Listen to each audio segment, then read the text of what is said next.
আজকে আমি বানিয়ে নেব ওল ভর্তা। তার সঙ্গে থাকবে লেবু আর কাঁচা লঙ্কা। গরম ভাত দিয়ে এই বর্ষার সময় গরম গরম ভাত আর এই শুধু ভর্তা দিয়েই ভাত খাওয়া হয়ে যাবে।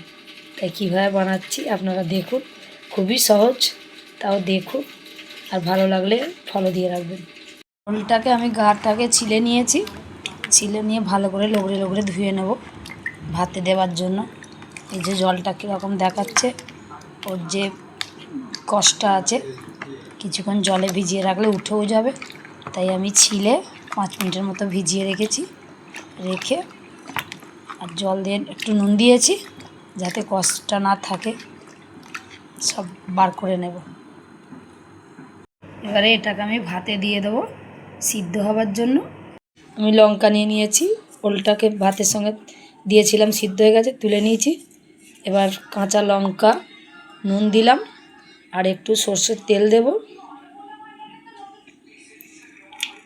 তেলটা একটু বেশিই দেব যেহেতু ওল ভর্তা। এবার একটু ছেনে নেব,